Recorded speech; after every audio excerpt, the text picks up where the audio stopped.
Buen día. Bueno, la idea de esto es ver otra metodología de FX. En este caso sería diseño para la usabilidad, pero para que me entiendan es diseño para la ergonomía. Nuevamente el material es del Dr. Mauri, agradeciendo por la autorización del uso de su material. Él lo denomina aquí DFU, pero pues habría que investigar si se mantiene esa sigla en el inglés, de donde generalmente son originarias esas metodologías. No digo que necesariamente, pero pues de habla inglesa sí. Entonces, los productos no son elementos aislados, interactúan con el entorno y las personas. Su efectividad y seguridad dependen de la manera en que se da esa interacción. Por lo tanto, uno de los objetivos fundamentales es analizar y optimizar esa relación en el desarrollo y diseño de productos a través de un enfoque de diseño para la usabilidad o ingeniería del factor humano. Entonces, este es el contenido, definiciones, consideraciones, orientaciones, reglas y lineamientos y casos de diseño. Hay uno que es a modo de ejemplo y el otro es a modo de propuesta. Entonces, definiciones. La usabilidad es algo más que el potencial o las posibilidades de uso de un producto con base en sus funciones. La usabilidad es la capacidad que un producto puede ser usado por unos usuarios determinados consiguiendo los objetivos específicos con efectividad, eficiencia, satisfacción, con el mínimo de fatiga, el máximo de confort y el menor riesgo de elecciones profesionales para el usuario en un contexto de uso dado. Por lo tanto, depende de la interacción con el operador y con el entorno.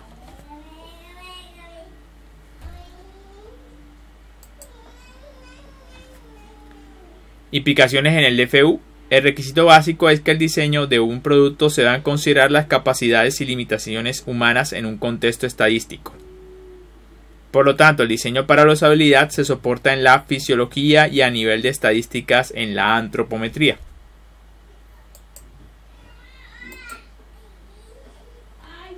Entonces, orientaciones en el DFU. Estos podrían ser los diferentes criterios en base a los que va a aplicar el DFU. Podría ser simplemente un diseño para el tamaño del cuerpo humano. Por otra parte, podría ser para las posturas del cuerpo humano. En tercer lugar, diseño para el alcance y movilidad del cuerpo humano. Y otras. En general para las capacidades y sus limitantes. Por ejemplo, un diseño centrado en la fuerza. O un diseño centrado en el control. En un caso entonces estaríamos hablando de las capacidades que tiene la persona para realizar cierta cantidad de fuerza, pero eso lo veremos en su momento. Consideraciones y orientaciones. Primero, diseño para el tamaño del cuerpo humano.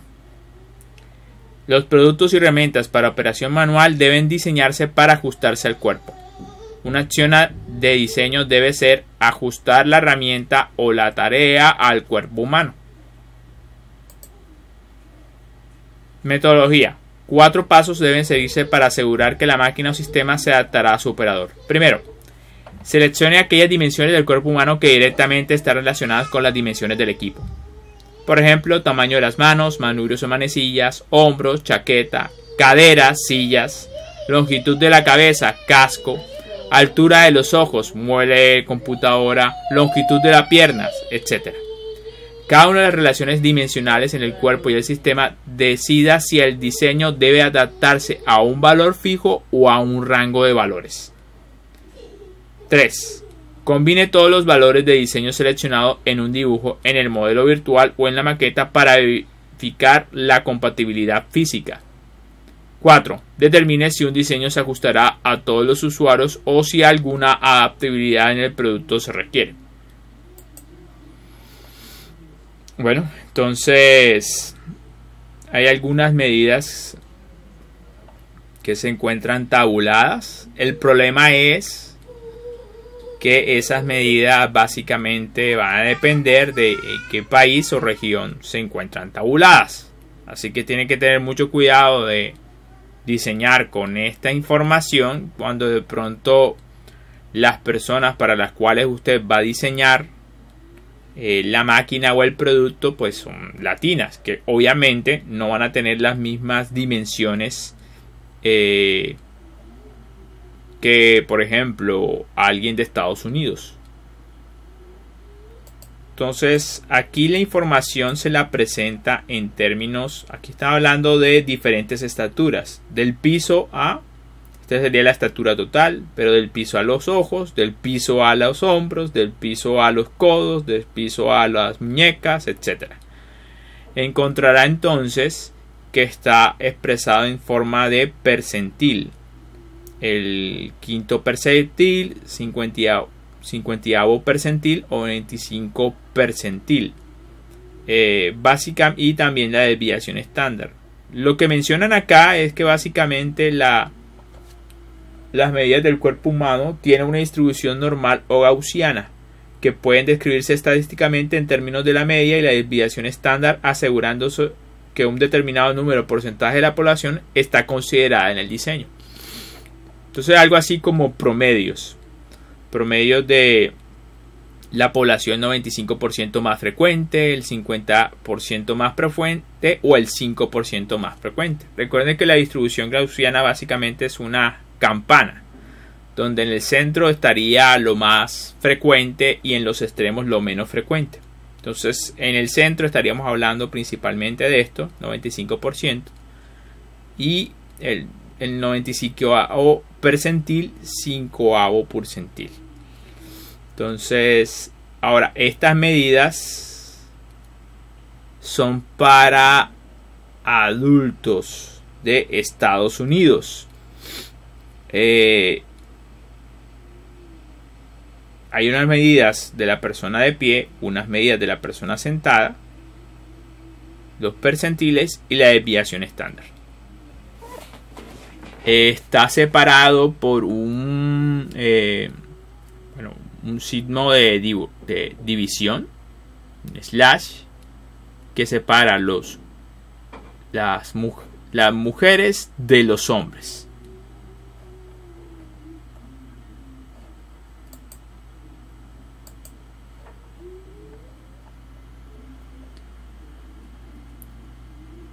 Bueno, diseño para el tamaño del cuerpo. La idea es usar percentiles, así que veamos cuáles son las ventajas. Ayuda al diseñador a establecer la porción de la población usuaria que podría estar en capacidad de hacer uso del equipo. 2. Facilita el diseño y selección de las personas para los ensayos o pruebas del equipo. 3. Le garantiza al diseñador que cualquier valor o dimensión pueda estar exactamente localizada sobre el rango para la dimensión específica. Los modelos de tamaño de operador permiten correlacionar algunas dimensiones del cuerpo con la estatura, pero no todas. Entonces, aquí hay algunas medidas de interés que generalmente aparecen en esos manuales de medidas antropométricas. Entonces, la altura completa, la altura a los ojos, la altura a los hombros, etc. Y pues en la figura podrá darse cuenta que no solamente de pie, sino también sentado. Estas medidas de pronto son relevantes para lo que llamamos alcance.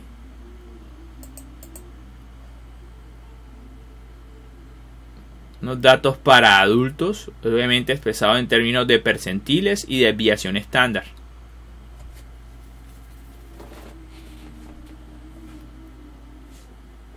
Bueno, en esta información lo que le recomendaría es que le parara bolas principalmente a la letra al pie de las tablas, que básicamente te revela cuál es la fuente de información. Bueno, aquí no está revelando la fuente de información, sino para qué aplicaría toda esta tabla.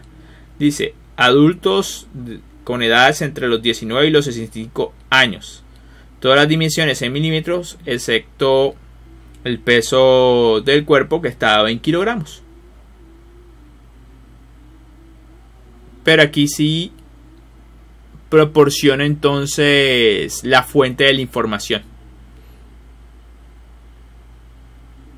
Aquí simplemente está hablando de alturas sentados versus alturas de pie para diferentes grupos étnicos.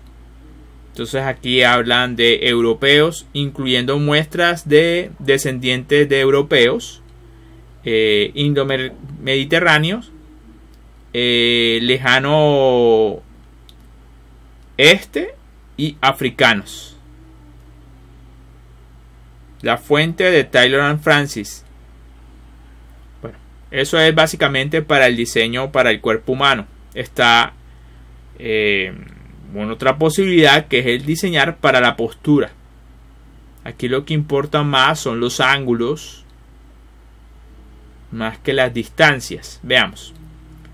Estas consideraciones llevan a conseguir diseños que minimicen la fatiga del usuario, pero que a la vez permitan el alcance de los objetivos de diseño del producto o sistema. Por lo tanto, hay que establecer el punto de equilibrio.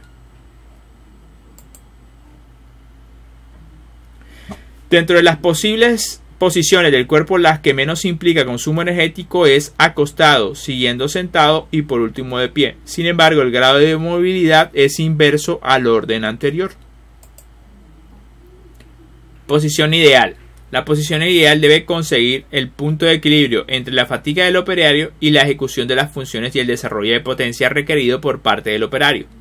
Como regla general, los diseños deben evitar posiciones incómodas en las que se obliguen a torceduras o flexiones del cuerpo para reducir la fatiga del operario durante el uso. Consideraciones de diseño para las posturas. De pie. Es necesario cuando es imperativo el no uso de sillas o cuando se sigue gran movilidad, grandes fuerzas. Como una postura de fatiga debe proyectarse para su uso en periodos de corto tiempo. Sentado. Se reduce el campo de movilidad, pero se mejora la precisión de movimientos con las manos en áreas más restringidas, pero con menos fatiga del operario. Operador de pie. Capacidades. Grandes fuerzas en áreas de trabajo importantes con control visual y en la manipulación de grandes objetos en jornadas reducidas de trabajo. Periodos de parada intermedios.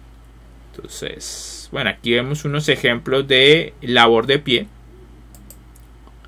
Operador sentado. Gran movilidad en un área pequeña con precisión y operación de las manos. Pequeñas fuerzas.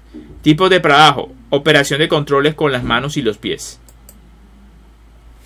Entonces aquí hay unos ejemplos de accesorios para operador sentado.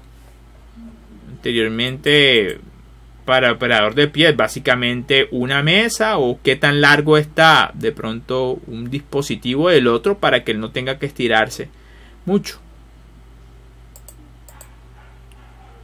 Aquí vemos unos rieles para la silla. Aquí vemos como una columna central que permite el giro, pareciera. Lo mismo en esta situación, aparte del control de la altura.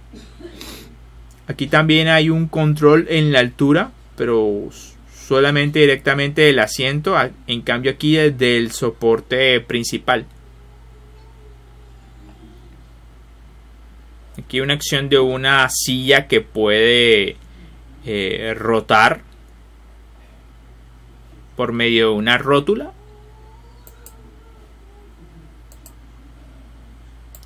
Diseño para el alcance y la movilidad.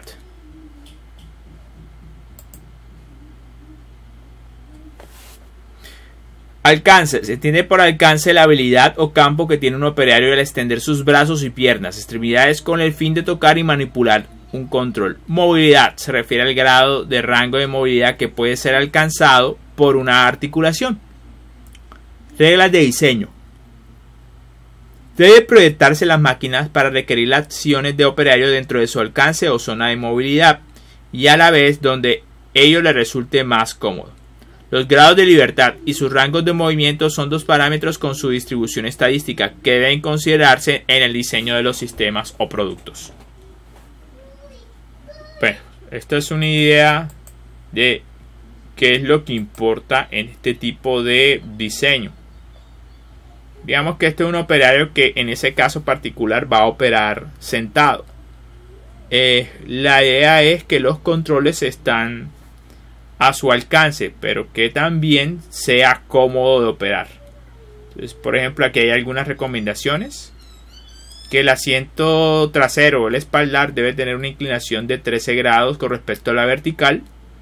Este debería ser el punto del cinturón de seguridad. Y la parte donde se sienta el operario debería tener un ángulo de 6 grados sobre la horizontal. Aparte, pues, obviamente si él va a estirar los brazos para manipular controles, los controles deberían estar al alcance de sus brazos.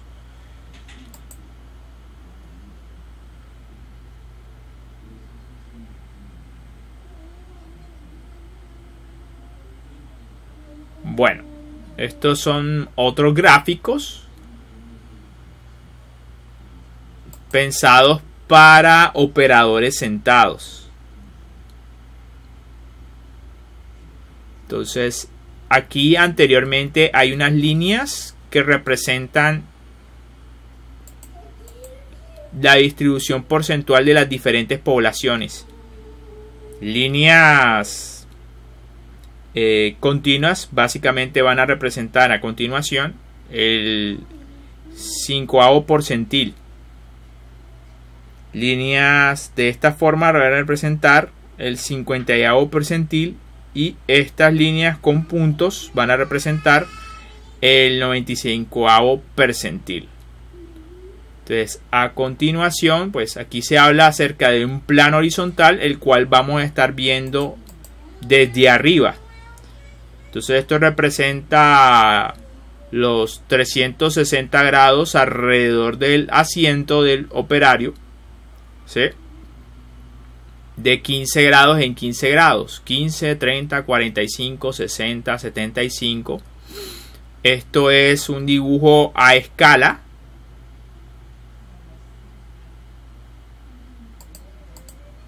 Y lo que tiene que prestarle atención es a estas líneas.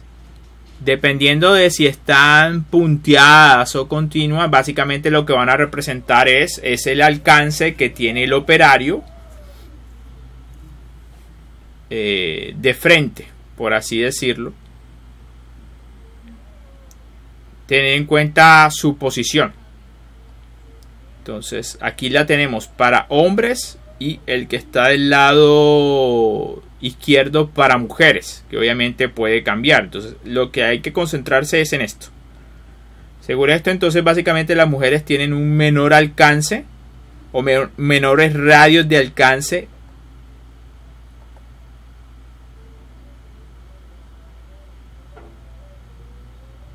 Bueno, aquí entonces se dibujan las tres líneas al tiempo. Este es el 5avo percentil. Significa que es la población menos frecuente. El 50avo percentil, que representa por esta línea. Y este representaría entonces el 95avo percentil de la población, que tiene el mayor alcance. Entonces, básicamente es tener en cuenta las medidas antropométricas para tratar de lograr el mayor alcance a la mayor cantidad de población. Otra estrategia podría ser diseñar para los de menores medidas, por ejemplo el 5avo percentil, que en este caso son los más pequeños, de pronto de extremidades más pequeñas, porque pues si alcanza el del 5%, el del 95% percentil, que tiene mayores dimensiones antropométricas, pues también podría lograrlo, aunque de pronto de pronto podría ser incómodo para operar.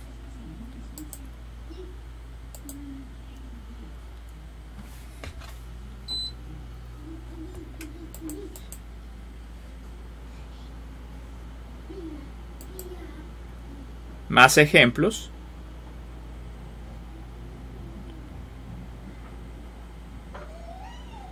Estos son los diferentes planos respecto al plano horizontal. Veamos. Noten que aquí dibujan cuál es el plano horizontal, que es el que se encuentra a la altura de la cintura de la persona. Sin embargo, acá representan, que no se ve muy bien, pero de este lado representan planos horizontales que son paralelos a este plano que está a nivel de la cintura. Entonces, obviamente, dependiendo del plano en el que te encuentres, si estás por encima de 15 centímetros, 30, 45, 50, etcétera, o por debajo de ese plano 0, que es el de la cintura, menos 15 centímetros, menos 30 centímetros, etcétera. Dependiendo de ese plano, obviamente le quedará más lejos o más cerca las manos. Entonces vemos acá que a nivel de la cintura no es, bueno, este es a menos 15 centímetros. Entonces realmente a menos 15 centímetros casi que o sea, por debajo de la cintura casi que la mano no alcanza. Esto es a 0 grados, perdón, a 0 centímetros, es decir, a la altura de la cintura.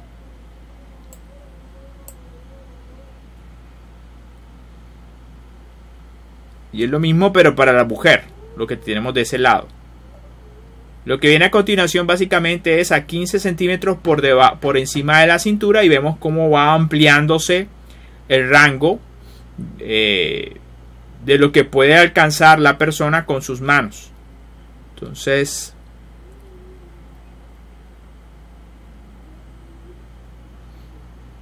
este R y L lo que representa es right, left, o sea, mano derecha, mano izquierda. Entonces lo tenemos para la mujer, y ahora este es a 30 centímetros por encima de la cintura. Bueno,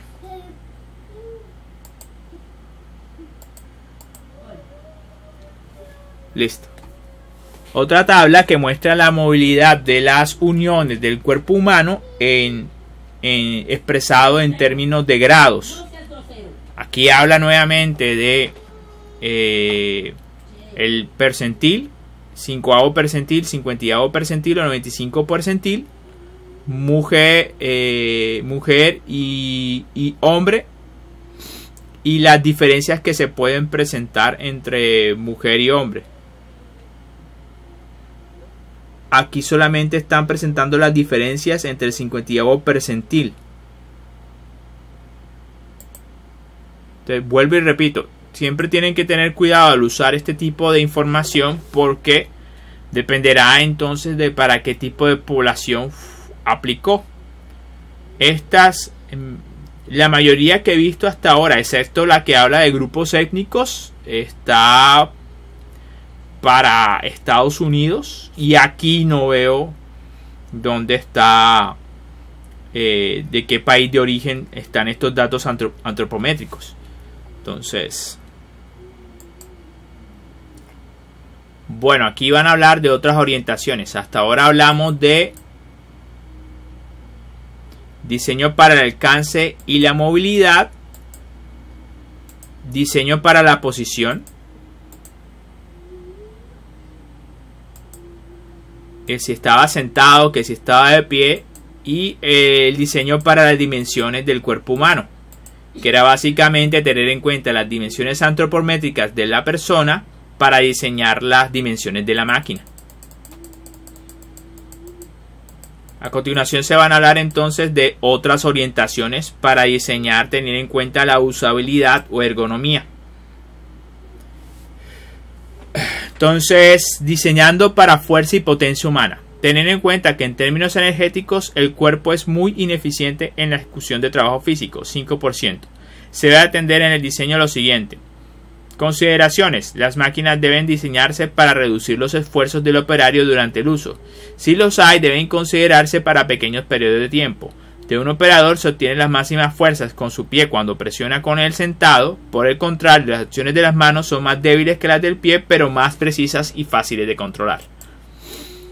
Entonces, consideraciones para capacidad y para diferentes elementos corporales. Resistencia con los pies. La máxima capacidad de potencia se consigue sentado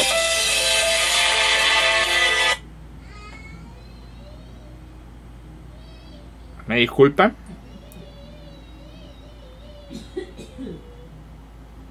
Me han hecho esa llamada, pero pues no lo tengo identificado. Entonces voy a ponerle en modo avión.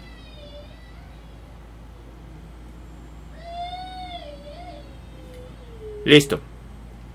Entonces la máxima capacidad de potencia se consigue sentado con un respaldo sólido, las piernas levantadas y extendidas, es decir, lo que ven acá. Mientras que con las piernas recogidas y empujando hacia abajo la capacidad es inferior, es decir, lo que ven acá. Considerar la capacidad para diferentes elementos corporales, resistencias de la mano. Entonces vemos, las fuerzas ejercidas por la mano son más débiles que las desarrolladas con los pies, pero son más controladas y exactas. Las fuerzas desarrolladas por un brazo extendido dependen de la dirección y de la localidad de la mano con respecto al cuerpo. Entonces, aquí vemos varios ejemplos de cómo la máquina restringe la movilidad de la mano. O incluso las dimensiones de la máquina, pues precisamente restringen o favorecen el uso de las manos.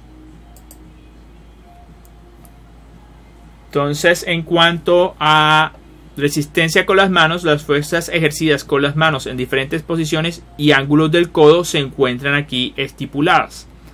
Entonces, aquí hay unas figuras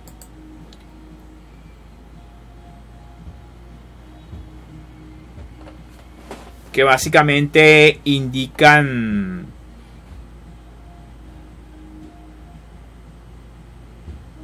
varios numerales que se encuentran acá. Entonces, por ejemplo, todo esto representan fuerzas. Ahora, las fuerzas van a depender de qué elemento nos estamos refiriendo. Por ejemplo, con uno nos estamos refiriendo a la flexión del codo. Entonces, en diferentes grados, 180, 150, 120, 90 y 60. Los ángulos de referencia son los que se encuentran entonces en la figura asociada con el número 1. Entonces, y tenemos entonces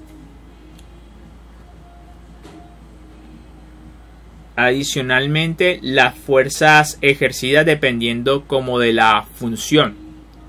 Por ejemplo, 2 que es pull, que es como jalar, y 3 que sería empujar. Aquí lo representan como que 2 es que estás moviendo la mano hacia acá, hacia adentro, y 3 hacia afuera. Estás jalando, estás empujando.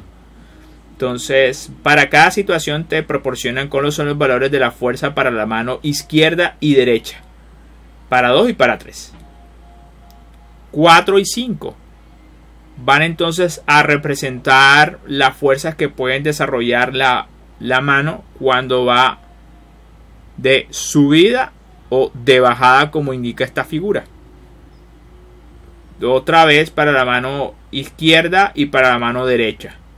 Entonces ahí lo que importa es como que cuál es la posición del codo, 180, 150, 120, 90, 60, y cuál es la función que está desempeñando la mano. ¿Está jalando o empujando? ¿Es la izquierda o la derecha? Está moviendo hacia arriba o moviendo hacia abajo. 6 y 7 se refiere entonces a si está moviendo el codo hacia adentro o hacia afuera, como quien estuviera en una máquina de ejercicios de pecho, por así decirlo. Entonces,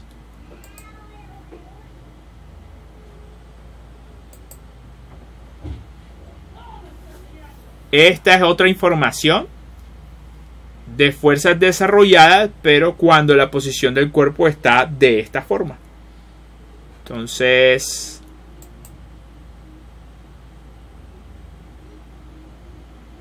aunque aquí lo que proporcionan es cuál es la fuerza desarrollada en términos de un promedio y una desviación estándar, pero que aquí están expresándose la relación porcentil de las fuerzas, de las distancias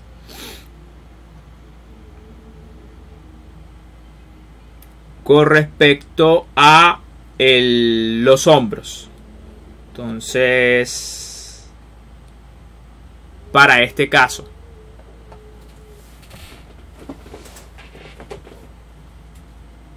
Y nuevamente, la distancia la expresan finalmente el porcentaje de la altura a los hombros. Nuevamente en este caso.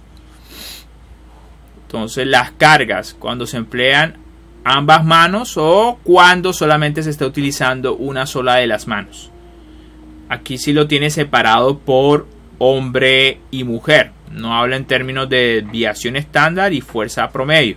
Así que se referirá principalmente a fuerza promedio. Hay una serie de notas, entonces, que están asociadas a estos corchetes. Por ejemplo, para esta tabla, 1 representa la altura al centro de la fuerza de la lámina. 20 centímetros de altura por 25 centímetros de largo, sobre la cual la fuerza es aplicada.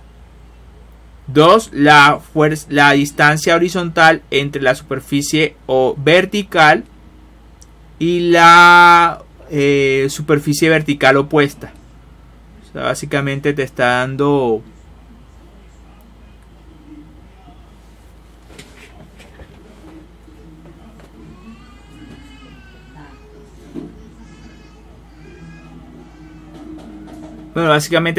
más información acerca de los valores que se encuentran acá tabulados. Pero pues mi recomendación sería entonces que si tiene dudas respecto a estas dimensiones, vaya directamente a esta fuente de información. NASA estándar 3000. Vamos a ver qué aparece cuando lo buscamos de esa manera. NASA estándar 3000.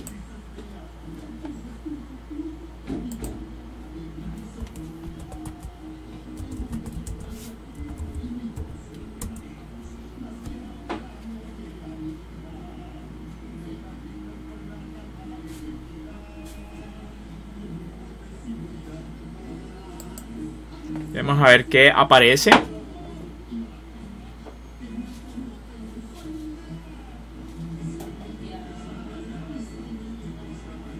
Me parece que ya fue suprimido porque está desactualizado.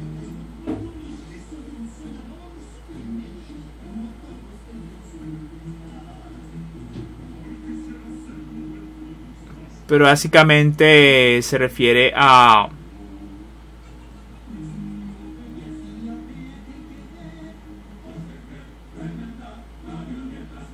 diseño que integra medidas humanas. Entonces, pero el problema es que ese estándar ya está en desuso.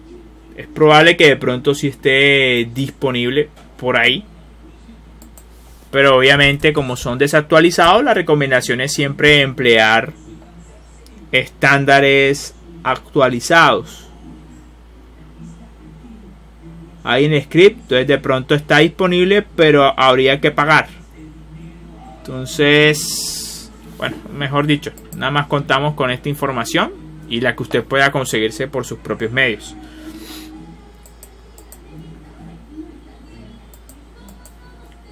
Bueno, diseñando para rapidez de acción y control exacta y precisión.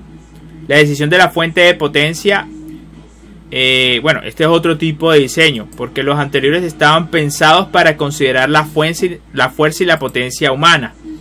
Aquí hablan más de control y cómo debe ajustarse la anatomía y la fisiología humana para tener presente que las manos, brazos, piernas y pies tienen diferentes capacidades de potencia y nivel de regulación. Criterios de la selección de la fuente de potencia humana. Los criterios de selección dependen de los propósitos de la operación de control, tales como activación o parada del equipo por un control on-off, escogencia de valores discretos o selectores de una o varias posiciones u opciones, aplicación de control continuo. Criterios de selección del tipo de control. El tipo de control debe adaptarse y ser acorde con la utilidad funcional deseada. Para ello deben seguirse estas reglas. Utilizar un push button o un pulsador de palanca, requerimientos de encendido apagado, en luces y no perillas de regulación. El tamaño del control y sus características de movimiento debe apoyarse en experiencias previas. El sentido y tipo de movimiento debe ser acorde con las expectativas estereotípicas. jalar, presionar, rotar válvulas. El control debe ser tolerante frente al uso intempestivo frecuente. Existen los siguientes procedimientos para evitar la activación inadvertida de un control. Reglas. Localice y oriente el control en un área que no sea posible el accionamiento accidental del control en las condiciones normales de operación.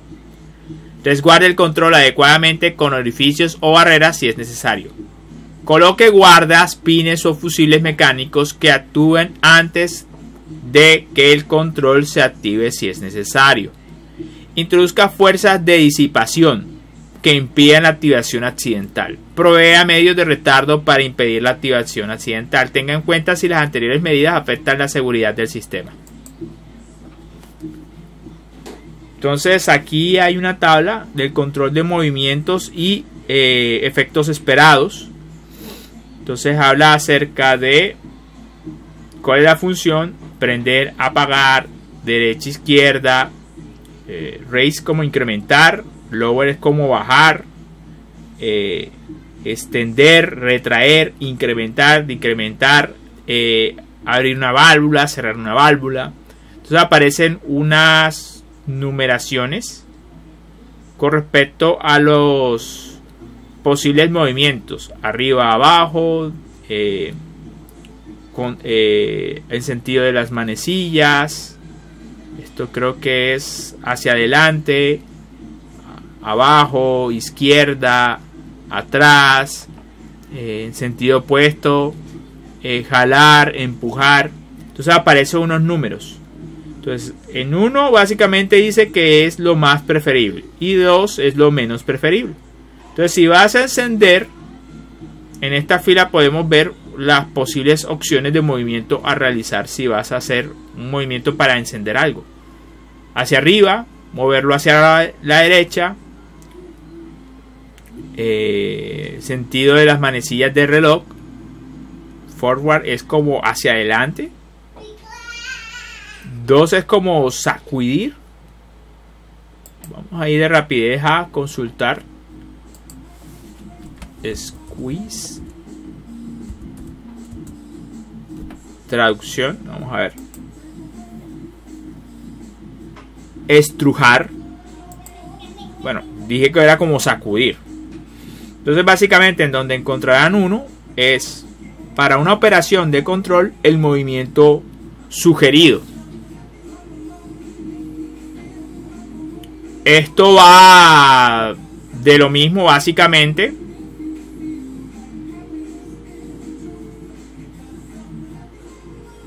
Pero es más referente a la cantidad de acciones a realizar. Entonces vemos efecto, seleccionar on off. Entonces hay diferentes, aquí nuevamente por mediante una numeración se define qué es lo más preferido y lo menos preferido. Aquí la escala es de 1 a 3. Entonces vamos a ver. Seleccionar un apagado o encendido. Entonces se prefiere un botón para jalar, un botón para presionar, algo también para deslizar, rocker cohete. Entonces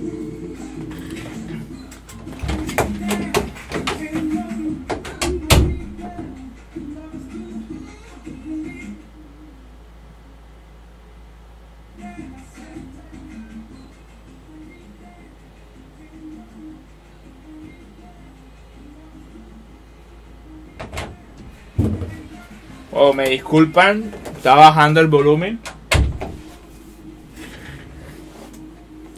Listo.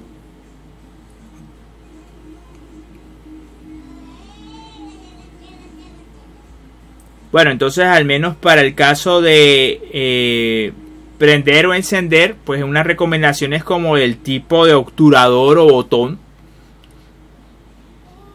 Y pues encontrarán diferentes como funciones. Por ejemplo, acá solamente seleccionar el encendido una función de standby o apagado. Entonces vemos que se recomienda también un botón de presionado, una barra, un nivel, también algo para deslizar o un switch con una respectiva leyenda, o sea, con su descripción de on-off, o en este caso off.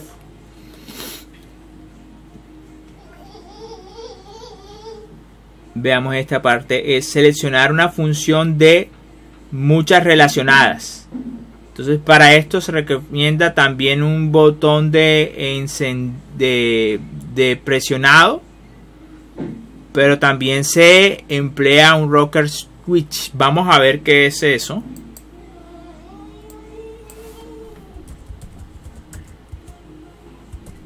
Switch, a ver qué nos aparece como imágenes. Bueno, son esos botones que básicamente presiona y se queda presionado. Entonces básicamente lo que están viendo acá son qué vas a hacer, y esto te va a representar cuáles son las posibilidades que tienes para poder hacerlo en cuanto al tipo específico de botón. Y con 1, a una escala de 1 a 3, te dicen con 1 qué es lo que es más recomendado para ese tipo de operación, y con 3 lo que no es tan recomendado o menos preferido. 2 es como algo intermedio. Entonces viene siendo como que 1 es como semáforo verde, ey, dele. 3 viene siendo como un semáforo rojo, de ey, no te lo recomendaría. Y 2 viene siendo como amarillo, con precaución. Entonces aquí hay criterios de selección para el tipo de control, dependiendo de la cantidad de posiciones discretas. Entonces si se requiere solamente 2 posiciones discretas, estas son las opciones. Para 3 posiciones discretas se sugieren estas 3. De 4 a 24, pues se sugieren todas estas opciones, y así sucesivamente. Estas están pensadas para pequeñas fuerzas de operación, es decir, la mano, principalmente si vas a operar con la mano. Pero si se requieren, por ejemplo, grandes fuerzas, una mano pero con fuerza o el pie, entonces para 2 posiciones discretas de 3 a 24 y continua operación te recomiendan todas estas opciones. Entonces, ¿qué tenemos? Otras recomendaciones para controles. Para volantes. Para girar un volante manual con grandes velocidades de giro, disponer el volante entre 32 y 40 centímetros de diámetro, en un plano vertical con su eje entre 100 y 120 centímetros por encima del suelo, siendo el esfuerzo manual de unos 20 newton. En caso de grandes fuerzas periféricas, disponer el volante en un plano horizontal a una altura entre 75 y 130 centímetros de altura, el radio de manivela de unos 40 centímetros y el esfuerzo manual debería ser menor de 130 newtons. Para palancas, hay palancas manuales de un movimiento horizontal de la mano es más favorable que uno vertical. Esfuerzo manual debe ser menor de 130 newton y la carrera de la mano debe ser de menos de 75 centímetros. Para maniobras frecuentes, limitar cerca a la mitad de estos valores máximos. Pedales. El esfuerzo en el pie debe ser menor de 500 newton y la carrera del mismo menor a 18 centímetros. Para maniobras frecuentes, limitar cerca a la mitad de estos valores. Para tracción por cadena, la tracción en sentido vertical es favorable y el esfuerzo de tracción menor a 500 newton. Bueno, aquí el doctor Maury colocó un ejemplo muy didáctico de cómo emplear esta metodología. Pero es siempre estar como pendiente de la información antropométrica para definir las dimensiones finales o tentativas de la máquina o en general del producto. Acá habla de desarrollar la regla de silletería de un auditorio de manera que la mayoría de los individuos tengan una visión sin obstrucciones de la pantalla o telón y accesibilidad. Entonces básicamente sería como definir cuál va a ser la separación entre centros, bueno, entre los apoyos de la mano de la silla. Es otra forma de decir cuál va a ser la separación entre sillas.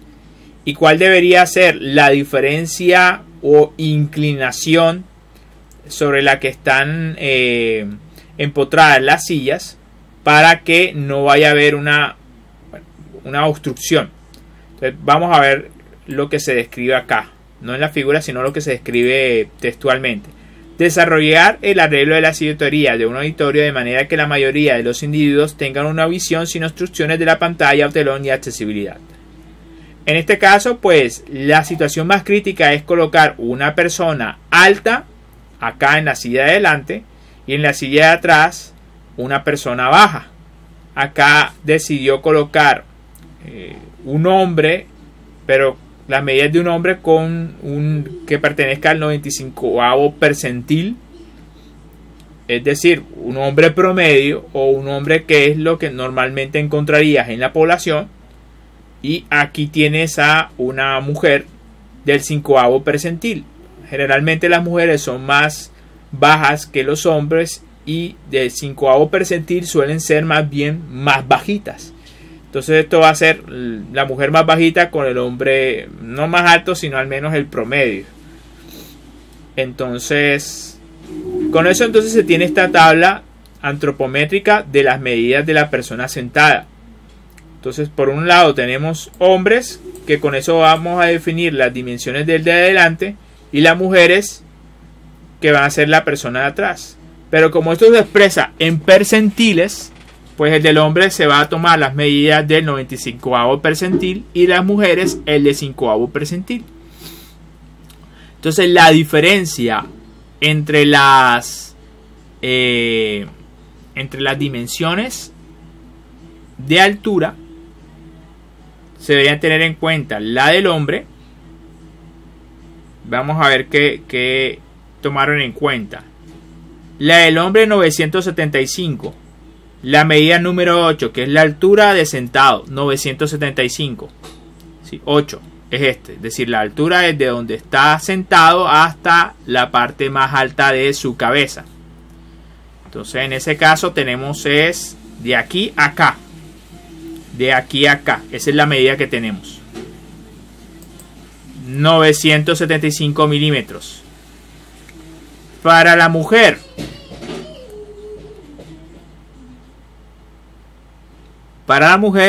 está la medida de 690. Acá está la mujer del 5º percentil. Pero esto va a representar la altura que hay, la número 9, que es de donde se sienta hasta la altura de los ojos, que está asociado al rango visual de la persona. Es decir, estamos comparando este con este, con este con este. Entonces, claro, eso así de buenas a primeras. Esto es porque se supone que la distancia de aquí a acá es la misma que de aquí a acá.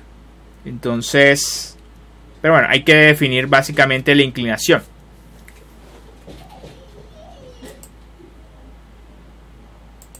Entonces se obtiene una diferencia entre esas dimensiones.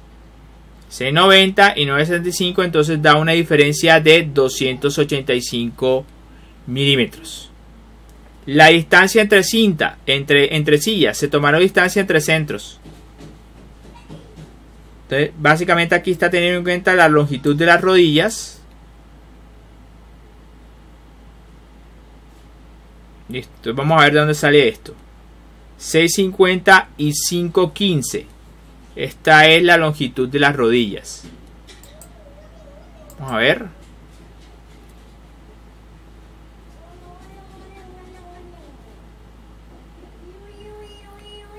Bueno, la longitud entonces de las rodillas sería esta distancia de aquí hasta acá. Para el caso de la mujer. Esa es la distancia 13. ¿Sí? Aquí está. Entonces, para la mujer, bueno, al menos para... Bueno, aquí toman como referencia 650, que es la distancia del hombre. Y también se toma en cuenta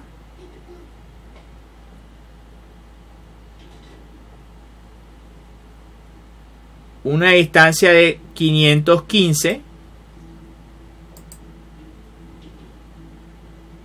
que básicamente aquí no aparece bien, pero dice que es como el ancho de la espalda. Es como si estuvieran considerando esta distancia más una distancia que está asociado a que una persona va a entrar por acá para acceder a otras fichas, a otras sillas que están más allá de lo que vemos en esta imagen. El clásico permiso, voy entrando y voy a sentarme, pero en ese caso para que no entre de lado, sino que entre de frente. Vamos a copiar esto. Shoulder breadth. Este es como el ancho, pero este sí no recuerdo cuál es el significado. Shoulder breadth.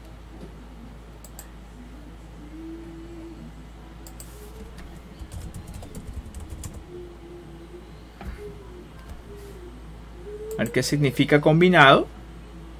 Breadth.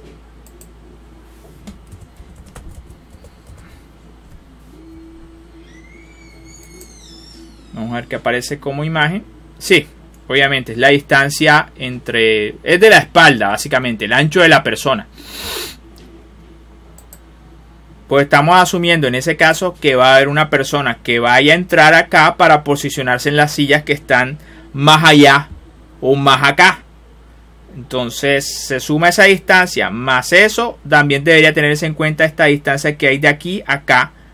Pero si se dan cuenta, lo que se está definiendo ahí no son las dimensiones de la silla, porque la silla lo que tú haces es finalmente comprarlas. Podrías de pronto en algún momento plantearte cuáles dimensiones debería tener la silla, pero aquí lo que están preguntando es por el arreglo de la silletería, es decir, el ángulo cuál es la distancia o separación entre sillas, la diferencia entre alturas, que finalmente esas dos cosas lo que encierran es el ángulo o la pendiente de las sillas. Entonces, en ese caso,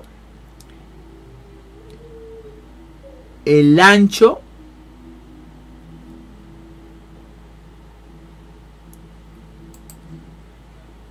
entonces se toma 650 más 515. 650 entonces es la medida de los hombres. O sea, el peor caso crítico en esa situación sería un hombre sentado bien largo, la distancia de sus piernas, que le va a reducir el espacio de paso a... Bueno, en este caso no lo colocaron con otro hombre de espalda ancha, sino con una mujer delgadita. De pronto ahí es una situación favorable. La más desfavorable hubiera sido un hombre de piernas largas y otro hombre de espalda ancha, que obviamente sería una situación crítica. Obviamente eso perjudica porque en un mismo espacio, si das mucho espacio entre sillas, vas a poder colocar menos sillas. Y si estás cobrando por entradas, pues realmente lo que tú necesitas es que entre más gente, pero sin que éstas se sientan tan incómodas. Entonces, bueno, entonces en ese caso han tomado como referencia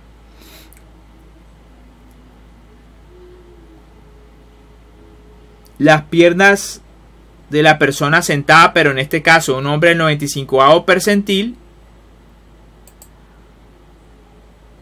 Bueno, de hecho sí tomaron 515, que es la espalda de un hombre ancho. Aquí está. Entonces eso, más obviamente la distancia de la silla, que imagino que es una información ya dada porque las sillas, para que sea una idea, de pronto ya las compraron. Es la única explicación que yo le daría de por qué ya esto está definido en 50. Da entonces una distancia de 1215. Bueno, en todo caso, este L17 yo imagino que debe ser una dimensión de la misma silla. Entonces, sí, porque así como les dije, básicamente lo que estaría definido es la distancia de aquí hasta acá, la espalda de la persona que va a entrar, que sería de aquí hasta acá, y lo demás sería entonces esta distancia de aquí hasta acá, que es algo de la silla. Entonces se define como 1350. Se obtiene entonces que la pendiente debería ser de 13.2 grados de alto. ¿Qué hacer para disminuir la pendiente y el paso? Bueno, aquí ya hablamos de unas sillas que puedan ser reclinables, pero obviamente una silla de ese tipo puede ser más costosa.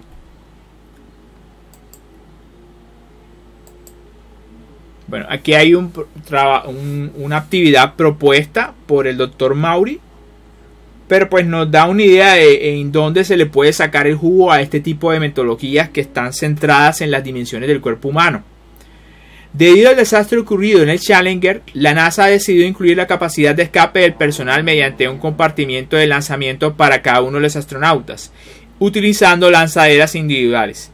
Considerando que el espacio es una limitante, un diseño antropométrico es crucial. Asimismo, existen restricciones generales que impiden el uso de mecanismos adaptables. Considerar un cubrimiento de personal femenino y masculino del 95%. Entonces aquí se da como un bosquejo de esa lanzadera o cabina para lanzadera. Y para cada compartimiento define las características antropométricas a emplear, los principios utilizados y las dimensiones reales de construcción. Veamos. Está la altura de la silla, la profundidad del asiento, la altura del joystick, altura del compartimiento, profundidad del área para los pies, profundidad de la zona de las piernas, profundidad cámara, ancho del compartimiento. Entonces, básicamente, por una parte.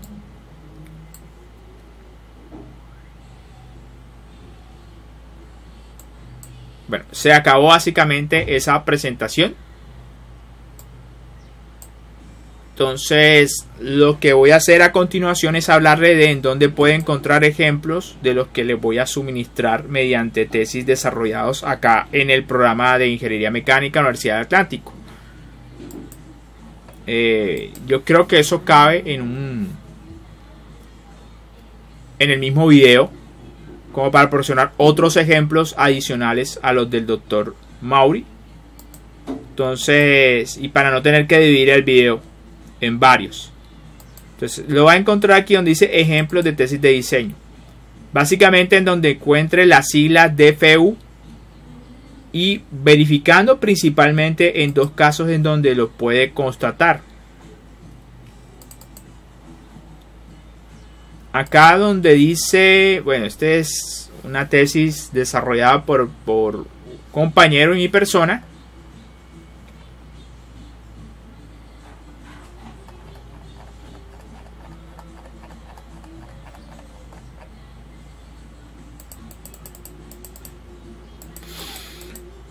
Y pues nos vamos a dirigir entonces en este caso particular en diseño preliminar.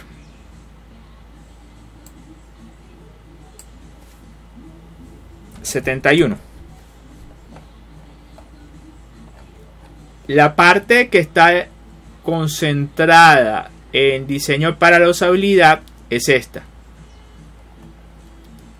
¿Qué se tuvo en cuenta? Como es una máquina para fines teóricos experimentales, la idea entonces es básicamente realizar un proceso de rolado. Entonces va a haber un operario y por otra parte va a haber una persona sentada que es la que va a realizar las mediciones sobre la máquina.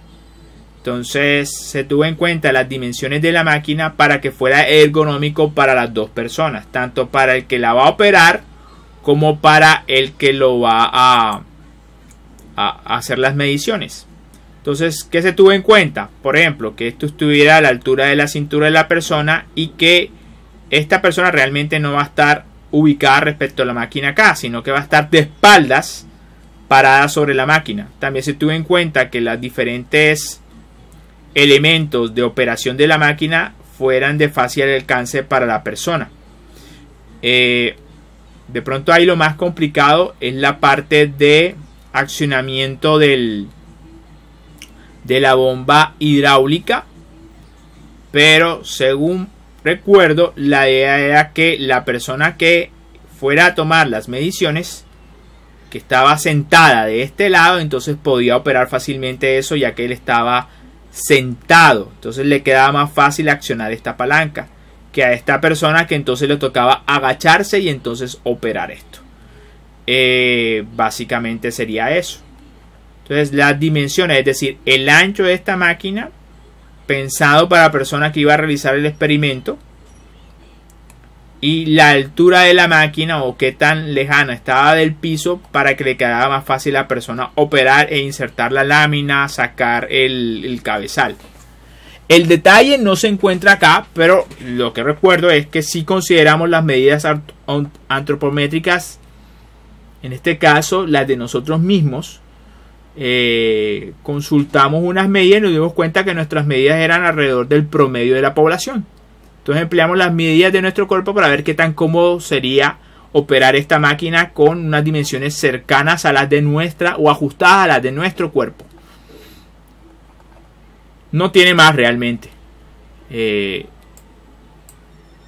ese caso entonces la premisa sería diseño para las medidas del cuerpo humano. Las primeras de las que se consideraron en la presentación del Dr. Maury.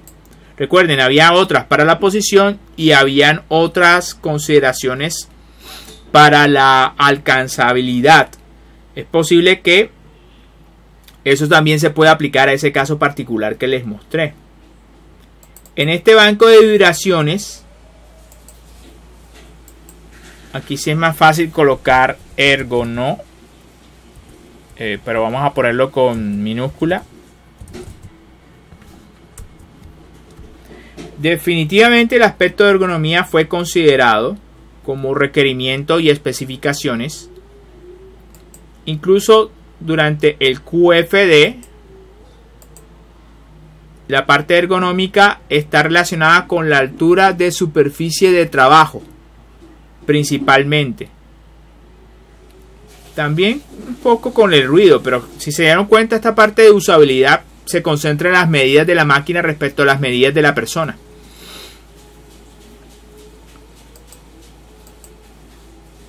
Se incluyó en las matrices de decisiones, pero finalmente en el momento de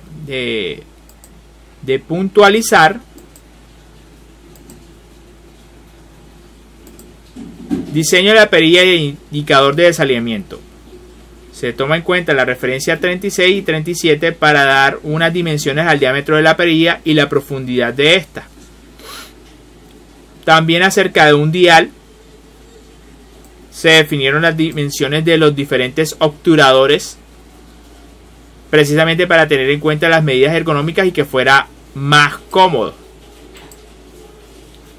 Listo, eso sería todo. Pero si dan cuenta, no es algo muy complejo de considerar, sin embargo sí le da un valor agregado porque pues es una máquina más fácil de usar, más cómoda de usar. Entonces, simplemente tener en consideración las medidas del cuerpo humano, sus posiciones, fuerzas que puede desarrollar para ver si eso es lo que usted vaya a proponer como diseño es algo acorde con las dimensiones y capacidades del ser humano. Yo creo que con esto finalizaría este video. Les agradezco mucho por su atención y nos vemos hasta luego. Nos veremos entonces en el siguiente video de esta unidad de FX.